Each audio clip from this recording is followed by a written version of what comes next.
This is a reading in A Course in Miracles, Chapter 26, Section 2. Many Forms, One Correction. It is not difficult to understand the reasons why you do not ask the Holy Spirit to solve all problems for you. He has no greater difficulty in resolving some than others.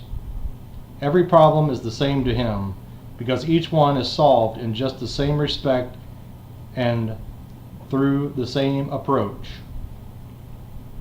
The aspects that need solving do not change. Whatever form the problem seeks to take, a problem can appear in many forms, and it will do so while the problem lasts. It serves no purpose to attempt to solve it in a special form. It will recur and then recur again and yet again until it has been answered for all time and will not rise again in any form. And only then are you released from it. The Holy Spirit offers you release from every problem that you think you have. They are all the same to him because each one, regardless of the form it seems to take, is a demand that someone suffer loss and make a sacrifice that you might gain. And when the situation is worked out so no one loses, is a problem gone because it was an error in perception that now has been corrected. One mistake is not more difficult for him to bring to truth than as another. For there is but one mistake, the whole idea that loss is possible and could result in gain for anyone. If this were true, then God would be unfair. Sin would be possible, attack be justified, and vengeance fair. This one mistake in any form has one correction. There is no loss. To think there is a mistake.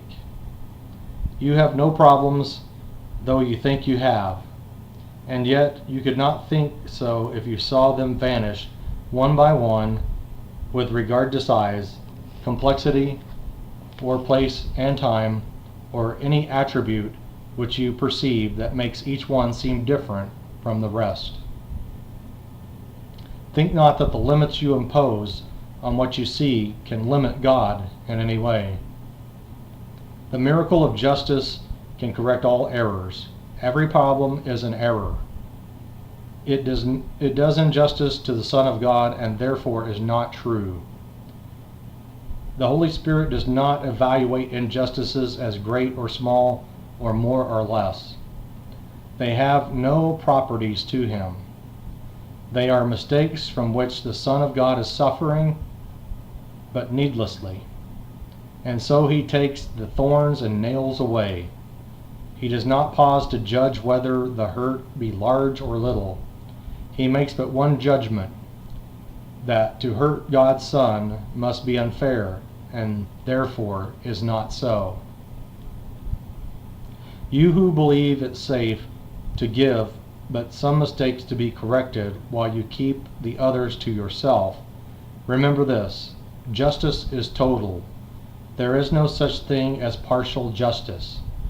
If the Son of God is guilty, then is he condemned, and he deserves no mercy from the God of justice. But ask not God to punish him because you find him guilty and would have him die. God offers you the means to see his innocence. Would it be fair to punish him because you will not look at what is there to see?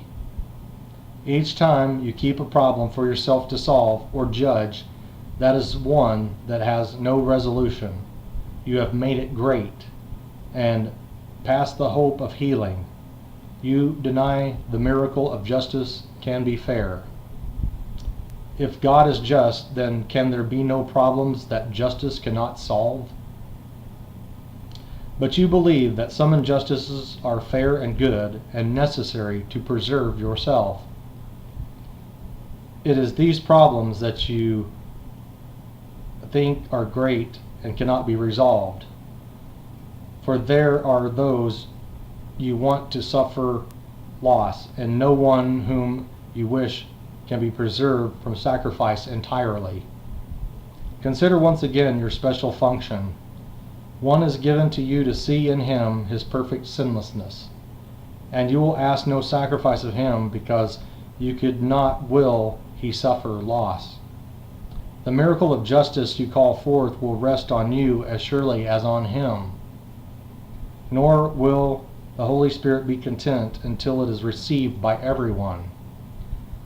For what you give to him is everyone's, and by your giving it, he can ensure that everyone receives it equally.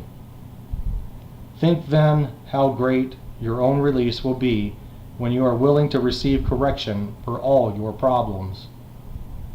You will not keep on, for pain in any form you will not want, and you will see each little hurt resolved before the Holy Spirit's gentle sight.